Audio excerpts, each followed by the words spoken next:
Commerce പഠിക്കുന്ന വിദ്യാർത്ഥികൾക്ക് പഠിക്കാനുള്ള ക്യാഷ് ഫ്ലോ സ്റ്റേറ്റ്മെൻറ്റ് എന്ന് പറയുന്ന ഒരു പാർട്ടായിരുന്നു നമ്മൾ കഴിഞ്ഞ ക്ലാസ്സുകളിൽ ഡിസ്കസ് ചെയ്തത്. ക്യാഷ് ഫ്ലോ സ്റ്റേറ്റ്മെൻറ്റ് പ്രിപ്പയർ ചെയ്യാൻ രണ്ട് മെത്തേഡുകളാണ് ഉള്ളതെന്ന് നമ്മൾ കഴിഞ്ഞ ക്ലാസ്സിൽ പറഞ്ഞു. അതിൽ ഡയറക്റ്റ് മെത്തേഡിനെ കുറിച്ച് നമ്മൾ കഴിഞ്ഞ ക്ലാസ്സിൽ ഡിസ്കസ് ചെയ്തിരുന്നു. ഇന്നത്തെ ക്ലാസ്സിലൂടെ നമ്മൾ ഡിസ്കസ് ചെയ്യുന്നത് ഇൻഡയറക്റ്റ് മെത്തേഡാണ്. ക്യാഷ് ഫ്ലോ സ്റ്റേറ്റ്മെൻറ്റ് പ്രിപ്പയർ ചെയ്യേണ്ട ഇൻഡയറക്റ്റ് മെത്തേഡിനെ കുറിച്ചാണ്. അപ്പോൾ നമുക്ക് നേരിട്ട് ക്ലാസ്സിലേക്ക് പോകാം. ഇൻഡയറക്റ്റ് മെത്തേഡ് അപ്ലൈ ചെയ്തുകൊണ്ട് എങ്ങനെയാണ് ക്യാഷ് ഫ്ലോ സ്റ്റേറ്റ്മെൻറ്റ് പ്രിപ്പയർ ചെയ്യുക എന്നതിൻ്റെ ഫോർമാറ്റ് ജസ്റ്റ് നമുക്ക് നോക്കാം. അതിൽ നമ്മൾ ക്യാഷ് ഫ്ലോ സ്റ്റേറ്റ്മെൻറ്റിനെ നേരത്തെ പറഞ്ഞതുപോലെ ഓപ്പറേറ്റിംഗ്, അതേപോലെ ഇൻവെസ്റ്റിംഗ്, ഫിനാൻസിങ് 3 കാറ്റഗറി ആയിട്ടാണ് ഡിവൈഡ് ചെയ്യുന്നത്. ഇതിൽ ഓപ്പറേറ്റിംഗ് ആക്ടിവിറ്റീസ് കാൽക്കുലേഷനിൽ മാത്രമാണ് ഡിഫറൻസ് വരുന്നത് ഡയറക്റ്റും ഇൻഡയറക്റ്റും തമ്മിൽ. അപ്പോൾ ആദ്യം നമ്മൾ cash flow from operating activities എന്ന് പറഞ്ഞ് കാണിക്കുന്നു.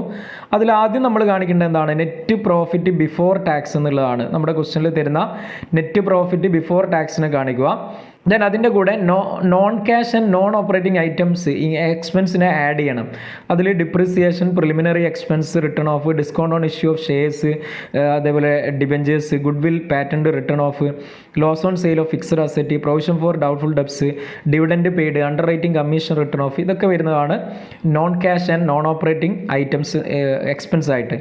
ദെൻ ഇതിൽ നമ്മൾ non cash and non operating ഇൻകംസിനെ എന്ത് ചെയ്യണം? ലെസ് ചെയ്യണം. അതിൽ rent received, interest received, dividend received, profit on sale of fixed asset, investment, ഇതൊക്കെ വരുന്നതാണ്. അങ്ങനെ ചെയ്ത് കഴിഞ്ഞാൽ, അതായത് ഈ ആഡ് ചെയ്യേണ്ടത് ആഡ് ചെയ്യുന്നു, ലെസ് ചെയ്യേണ്ടത് ലെസ് ചെയ്ത് കഴിഞ്ഞാൽ നമുക്ക് കിട്ടുന്നതാണ് എന്ത്? Operating profit before working capital changes. അതിനുശേഷം നമ്മൾ ശ്രദ്ധിച്ച് ചെയ്യേണ്ട ഒരു പാർട്ടാണിത്. ഇത് മാറിപ്പോകും. Add decrease in current asset. Current asset decrease ചെയ്യുന്നുണ്ടെങ്കിൽ അതിനെ ആഡ് ചെയ്യാം. ഇനി ഇൻക്രീസ് ഇൻ കറണ്ട് ലാബിലിറ്റി ഉണ്ടെങ്കിൽ അതിനെയും ആഡ് ചെയ്യാം. ഇതിൻ്റെ നേരെ ഓപ്പോസിറ്റ് ലെസ് ചെയ്യുക. അതായത് ഇൻക്രീസ് ഇൻ കറണ്ട് അസറ്റിനെയും ഡിക്രീസ് ഇൻ കറണ്ട് ലാബിലിറ്റിനെയും ലെസ് ചെയ്യുക. അപ്പോൾ നമുക്ക് ക്യാഷ് ജനറേറ്റഡ് ഫ്രം ഓപ്പറേഷൻ എന്നുള്ളത് കിട്ടും. ദെൻ അതിനുശേഷം ഇൻകം ടാക്സ് ഉണ്ടെങ്കിൽ അതിനെ ലെസ് ചെയ്യുക. അപ്പോൾ നമുക്ക് cash flow before extra ordinary items കിട്ടും. എക്സ്ട്രാ ഓർഡിനറി ഐറ്റംസ് ഉണ്ടെങ്കിൽ അതിനെ ആഡ് ചെയ്യേണ്ടത് ആഡ് ചെയ്യുക, ലെസ് ചെയ്യേണ്ടത് ലെസ് ചെയ്യുക. അപ്പോൾ നമുക്ക് net cash flow from used in അല്ലെങ്കിൽ net cash flow from operating activities കിട്ടും. ഓക്കെ. ദെൻ അതിനുശേഷം ഇൻവെസ്റ്റിംഗ് ആക്ടിവിറ്റീസും ഫിനാൻസിങ് ആക്ടിവിറ്റീസും നമ്മൾ കഴിഞ്ഞ ക്ലാസ്സിൽ പറഞ്ഞിട്ടുണ്ടായിരുന്നു. അതേപോലെ തന്നെയാണ് ഇത് രണ്ടിൻ്റെയും മെത്തേഡ് വരുന്നത്. ഓക്കെ. അപ്പോൾ അതിനുശേഷം വരുന്നത് ബാക്കിയൊക്കെ സെയിം ആണ്. ഓപ്പറേറ്റിംഗിൽ മാത്രമാണ് മാറ്റം വരുന്നത്. ജസ്റ്റ് നമുക്കൊരു ക്വസ്റ്റ്യൻ നോക്കാം. Calculate cash from operating activities from the following under indirect method. അതായത് ഇവിടെ 31 മാർച്ച് 2020-ഉം 21-ഉം ആണ് തന്നത്. പ്രോഫിറ്റ് ആൻഡ് ലോസ് അക്കൗണ്ട് തന്നിട്ടുണ്ട് 60,000, 65,000, debtors 85,000, 48,000, bills receivable 40,000, 81,000, general reserve 1,72,000, 2,07,000, then wages outstanding 26,000, 8,000, salaries prepaid 8,000, 10,000, goodwill 70,000, 60,000. ഇത്രയുമാണ് തന്നത്. അപ്പോൾ ഇതിനെ ബേസ് ചെയ്തുകൊണ്ട് നമ്മൾ എന്ത് ചെയ്യണം? ഈ ഒരു ക്വസ്റ്റ്യൻ വർക്കൗട്ട് ചെയ്യണം. അപ്പോൾ ആദ്യം നമ്മൾ എടുക്കേണ്ടത് എന്താണ്? നെറ്റ് പ്രോഫിറ്റ് ആണ് എടുക്കേണ്ടത്. നെറ്റ് പ്രോഫിറ്റ് എടുക്കുമ്പോൾ ശ്രദ്ധിക്കേണ്ടത്, നമുക്ക് 2 നെറ്റ് പ്രോഫിറ്റ് തന്നിട്ടുണ്ട്. അപ്പോൾ ഇവിടെ ചെയ്യേണ്ടത് രണ്ടാമത്തെ കൊല്ലത്തെ നെറ്റ് പ്രോഫിറ്റിൽ നിന്നും ഒന്നാമത്തെ വർഷത്തെ നെറ്റ് പ്രോഫിറ്റിനെ കുറച്ച് കഴിഞ്ഞാൽ നമുക്ക് പുതിയ നെറ്റ് പ്രോഫിറ്റ്, അതായത് കൂടുതൽ ഇപ്പോൾ വന്ന രണ്ടാമത്തേൽ നിന്നും ഒന്നാമത്തെ നെറ്റ് പ്രോഫിറ്റിനെ കുറച്ച് കഴിഞ്ഞാൽ നമുക്ക് എത്രയാണ് ന്യൂ നെറ്റ് പ്രോഫിറ്റ് എന്ന് കിട്ടും. അതായത് എത്ര കിട്ടും? 5,000. 65-ൽ നിന്ന് 60 കുറച്ച് കഴിഞ്ഞാൽ നെറ്റ് പ്രോഫിറ്റ് 5,000 എന്ന് കിട്ടും. ദെൻ നമ്മുടെ ക്വസ്റ്റ്യനിൽ നിങ്ങൾ ശ്രദ്ധിക്കുക, ജനറൽ റിസർവ് എന്ന് പറയുന്ന ഐറ്റം 1,72,000 ആണ്. അത് എത്രയായിട്ടുണ്ട്? 2,07,000 ആയിട്ട് മാറിയിട്ടുണ്ട്. അപ്പോൾ പുതുതായിട്ട് ജനറൽ റിസർവിലേക്ക് ട്രാൻസ്ഫർ ചെയ്യുന്നത് നമ്മളിവിടെ ആഡ് ചെയ്യും.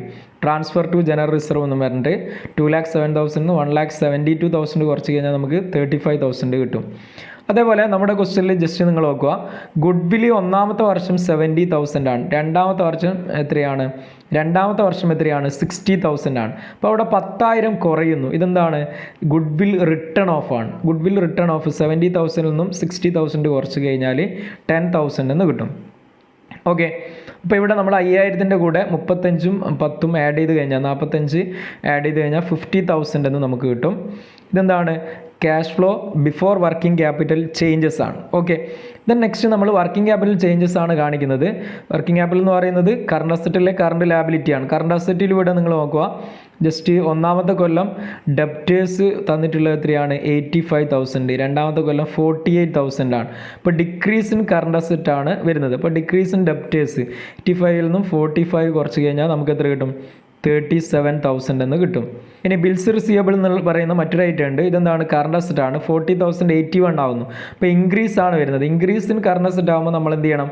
അതിനെ ലെസ് ചെയ്യണം. ഇപ്പോൾ ഇവിടെ 81,000 40,000 നമ്മൾ എന്ത് ചെയ്യുന്നു? ലെസ് ചെയ്യുന്നു. ഇപ്പോൾ നമുക്ക് എത്ര കിട്ടും? 41,000 എന്ന് കിട്ടും. ഇനി അതേപോലെ നമ്മുടെ ക്വസ്റ്റ്യനിലുള്ള മറ്റൊരു ഐറ്റമാണ് സാലറി പ്രീപെയ്ഡ്. സാലറി പ്രീപെയ്ഡ് എന്ന് പറഞ്ഞു കഴിഞ്ഞാൽ നമുക്ക് എന്താണ്? കറണ്ട് അസറ്റ് ആണ്. അപ്പോൾ കറണ്ട് അസറ്റ് ഇവിടെ ഇൻക്രീസ് ചെയ്യുകയാണ് ചെയ്യുന്നത്. 8,000 10,000 ആവുന്നു. അപ്പോൾ അവിടെ 2,000 കൂടുന്നു. അപ്പോൾ 10,000 മൈനസ് 8,000 2,000 കാണിക്കുന്നു. അതേപോലെ ഔട്ട്സ്റ്റാൻഡിങ് വേജസ് ഉണ്ട്. ഔട്ട്സ്റ്റാൻഡിങ് വേജസ് എന്ന് പറയുന്നത് നമുക്ക് കറണ്ട് ലാബിലിറ്റി ആണ്.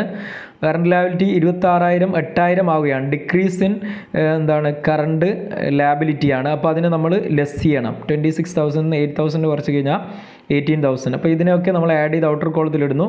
61,000. അപ്പോൾ 87,000 നിന്നും 61,000 കുറച്ച് കഴിഞ്ഞാൽ ക്യാഷ് ഫ്രം ഓപ്പറേറ്റിംഗ് ആക്ടിവിറ്റീസ് എന്ന് പറഞ്ഞ് 26,000 നമുക്ക് കിട്ടും. ഓക്കെ, അപ്പോൾ ഇവിടെ cash flow generated from operating activities എത്രയാണ്? 26,000 എന്ന ആൻസർ കിട്ടും. ഇത്തരത്തിലാണ് ഇൻഡയറക്റ്റ് മെത്തേഡ് അപ്ലൈ ചെയ്തുകൊണ്ട് cash flow from operating activities calculate ചെയ്യേണ്ടത്. ഡയറക്റ്റ് മെത്തേഡ് ആകുമ്പോൾ നമ്മൾ നേരത്തെ പറഞ്ഞിരുന്നു. ഇനി ഈ ഡയറക്റ്റ് മെത്തേഡിലും ഇൻഡയറക്റ്റ് മെത്തേഡിലും ഇൻവെസ്റ്റിംഗ് ആക്ടിവിറ്റീസും ഫിനാൻസിങ് ആക്ടിവിറ്റീസും സെയിം ആയിരിക്കും. ഓക്കെ, ഈ ഓപ്പറേറ്റിംഗിൽ മാത്രമേ മാറ്റമുള്ളൂ. അപ്പോൾ രണ്ട് നേരത്തെ നമ്മൾ ഡിസ്കസ് ചെയ്ത വീഡിയോ കൂടെ ജസ്റ്റ് നിങ്ങൾ വാച്ച് ചെയ്യുക. പുതിയൊരു ക്ലാസ്സുമായി നമുക്ക് വീണ്ടും കാണാം. Thank you.